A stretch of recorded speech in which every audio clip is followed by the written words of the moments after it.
Okay, next we have Yifei Jin, who will tell us about photoionization models with turbulent structures.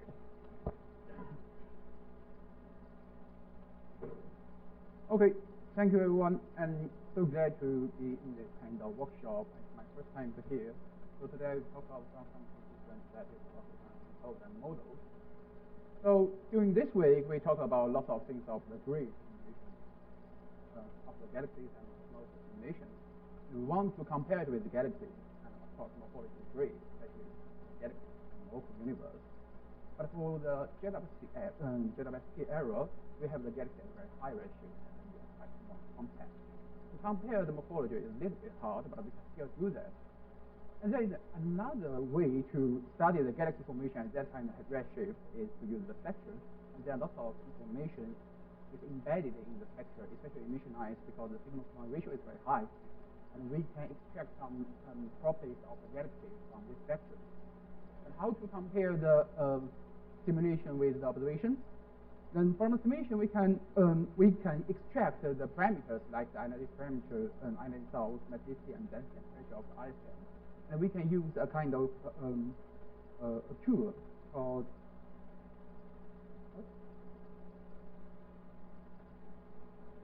photoionization code to produce this kind of theoretical structures and compare with our observation. So here I just want to use two slides to summarize what is photoionization code and what does it work. So first you have a list of the physical properties of the ISM, like the analytic parameter, analytic source, magneticity, and density pressure. Then you put it into the photoionization code. That's some fundamental microphysics in the code to do some calculation, and then you get the electric temperature density, ionic population, and also the ionic field around the star. And also you can have the cooling and heating process in this kind of process. Then you can generate a kind of theoretical emission-like spectrum by using this kind of parameters. And then you will build a kind of link between the fundamental physical properties and the theoretical spectrum, which we call the diagnostic or the calibration.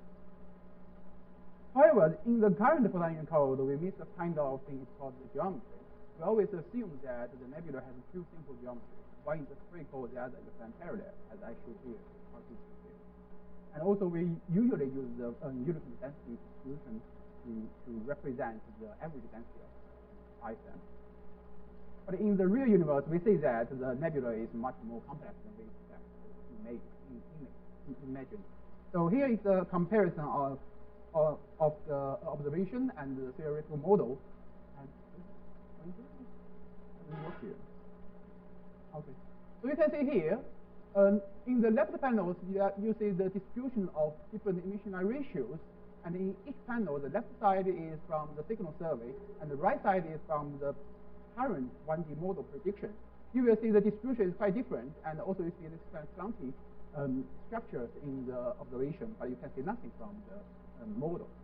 And also recently we have the local volume mapper observation, and here is the Orion Nebula. You can see this kind of symmetric structures which caused by the turbulence of the nebula. So definitely the extrusion is not the uniform density distributed, and also there are much more structures than we expected. And the turbulence is quite important because the turbulence will contribute to the model by two parts. First, the turbulence will give you a logarithmic density distribution of the density. So basically, it will give you a kind of contrast between the low density clump and the high density clump. And also, different mode of the turbulence will give you different kind of filamentary structures. And this kind of filamentary structures will also affect the emission eyes and the dynamic field around the star. This turbulence is more important at high ratio because from observation we find the V over sigma of the gaseous state galaxy increases from the velocity dispersion of the gaseous state increases from the local universe to the high ratio universe, and this is the kind of evidence that the gaseous state at high ratio is highly turbulent, and also this kind of trend has been reproduced by us. So if we want to model the emission line spectra at high redshift galaxies, we need to consider this kind of structures. And because we don't have this kind of complex structures, we cannot solve some discrepancies we observed from our observation. First is the methodicity calibration discrepancies. Here you see the left side is you see the comparison of the methodicity values calculated by different methods with different emission line sets. And the white dots here are the strong data, and the dashed line is 1-to-1. So you will see the value from different methods is quite different. The other problem is that we cannot calibrate or model or reproduce this kind of relationship between the emission line ratio and the Lyman continuity fraction, because we don't have this kind of model to compute the complex geometry of the calculation. So we cannot produce this kind of trend from the first equation. So with current model, we always need to assume the nebula is density bounded or radiation bounded. But in fact, the nebula is much more complex than we expect. Based on this, we created this kind of new Photoionization code called messaging multi-column mapping. So from the name, you know it's a kind of mapping family code. And this slide just summarize the three major features of this code. First is the generally used Photoionization code. Everyone can use it with your own definition. And also it's designed to deal with the arbitrary geometry of the nebula. And also this is a multicolored sensible code. And it uses physics from the mapping side. With this code, we can first run some fractal density fields to mimic the turbulent structures of the nebula. So what we do is that we set a kind of log normal density distribution, and we use a kind of chromophore power spectra to mimic the structures of the filament. And then we put this kind of density distribution into our code and run the code to get the ionization field around the star. So here, the background color code here you see is the input density distribution, and the white line just highlights the boundary of the nebula, and the central star is where we put the ionizing cloud. And this panel is 2D projected as data emission. And then we can put a kind of annually on this kind of 2D map, and we can reproduce this kind of electric temperature profile and electric density profile along the distance to the ionizing cloud. And you see this kind of density profile decreases along the distance to the ionizing cloud, and the temperature increases along the distance to the ionizing cloud. If we check the literature, we will find this kind of temperature has been observed in Orion nebula. So in Orion, we also see this kind of decreasing profile of the density distribution, density electric density, and the increasing profile of the electric temperature. But this is one case. What we do next is that we just broaden the log normal density distribution to mimic different Mach lambda cases of the turbulence. And we see how the integrated emission line ratio changes with different standard deviation of the log normal density distribution. So here is the result. Here the x-axis is the standard deviation of the log normal density distribution. The y-axis is the difference between the of the line ratio from the turbulence model over the line ratio from the spherical uniform density model. And you will see that different emission lines have different dependence on this kind of feature broadening of the standard deviation of the log normal density. Especially, you will find that for O1 and S2, these two emission line ratios will increasing along with the standard deviation of the log normal density distribution. That's because if you look into the nebula and to see the distribution of this emission line along the distance to the center of the ionized cloud, you will find the O1 and S2 are preferentially located at the edge of this nebula. So if you increase the complexity of the geometry of the nebula, you will definitely increase this kind of surface of the boundary. Then you will naturally increase the O1 and S2 emissivity. So by doing this, I hope I already set a kind of new principal factor in this Photoionization code because I can structure of turbulence. So now we think that we need to consider this kind of turbulent structures when we model the nebula in our universe. And now what we are doing right now is run a series of models with different Mach lambdas and different methodicity, density, and ionization parameters to make a large array of turbulent models.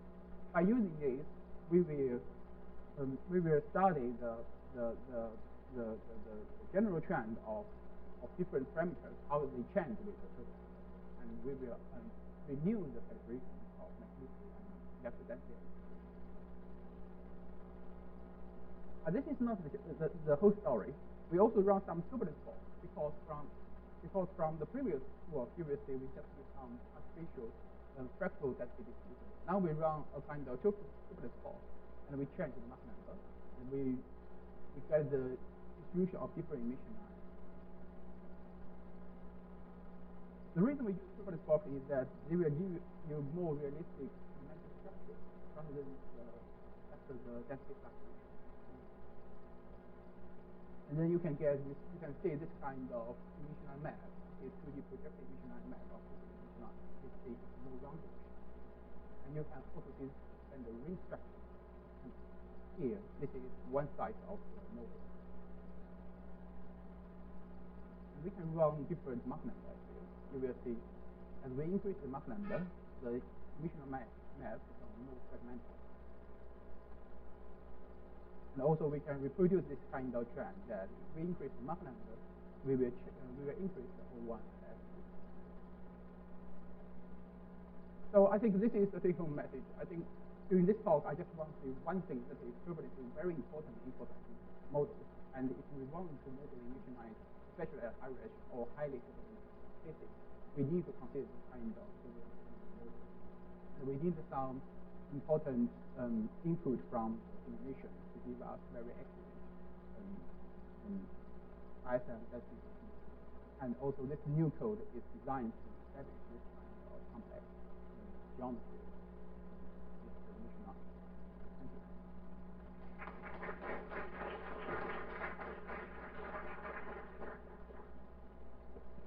Thank you very much for that talk. We'll take some questions.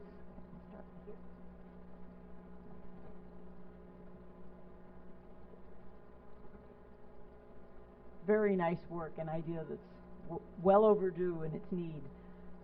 Will you eventually have like grids of models for emission line ratios as a function of like the ratio of compressive to solenoidal turbulence, or how?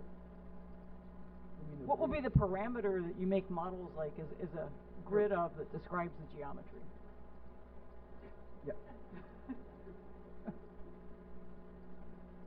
It's a long story, and I will give you a short answer. It's Mach number, but I will tell you Mach number is not the only one because, for example, you see we change. We use the turbulence plot. But if you talk with someone like who do the simulation of the molecular cloud, there's no gradient. There's no feedback. So currently we just use Mach number to simplify it. To constrain the parameter space to a kind of very simple parameter. But I would say if we want to model a very, very accurate emission ratios, I would use that function to constrain the input parameter of the system. And rerun this and refine this with some parameters. But one of your first slides emphasized the difference between the solenoidal and the compressive turbulence. Yeah. And I'm just curious, have you looked to see whether they have a different signature? That. Okay. It's very interesting. It will be very interesting to see that. Yeah, it's very interesting because this is very interesting because I also want to say how we develop a kind of emission line agnostic. So the first thing I think is the point correlation of power structure. And the most important thing we can observe directly from the observation in the extent. Can we just reproduce this power structure from the density? And here is the result. The up panel is from the turbulence plot. And you see the blue one is the input density, and the red one is the output vector density. There is the offset. I don't know what's that. So I'm still working on this part. For the fractal geometry, which mimics the turbulence geometry, you will see you can reproduce it very great. So I think the input of the turbulence structure and how to construct this kind of theory, we need to work closely with the simulator. But I don't know which one. Because if you talk with different people, for example, Galaxy simulation people, and from the turbulence model in the turbulence simulator to simulate the turbulence only, it probably give you a different parameter. So it's a large parameter. So it's a large parameter. But I agree, we need. Okay, we'll take one more question while Yakov sets up.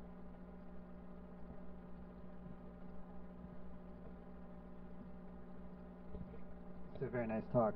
I guess this is sort of following on from Crystal. In our code, we find that it's not just the Mach number, right? It's the fact that when you set up these realizations, there's scatters and density distributions and the sort of central density the source ends up in. So in your plots, you have this sort of nice one-to-one relation between sort of, I guess, the Mach number or underlying nebular parameters and the deviation from the equivalent spherical model. But realistically, how much scatter are you finding when you run the same type of parameters over and over and over again? Yes. And it's large. And that's why we need a large number of cases. But there's another thing that is what's possible. And for example, I'm taking a diagram, use this on S3. That's the turbulence specific. So of course, the first order of approximation, you can obviously check. But the scatter is there. So this is my conclusion. Thank you so much. We had a lot of questions, but we'll have to save those for lunch or the discussion. Thanks Yifei again.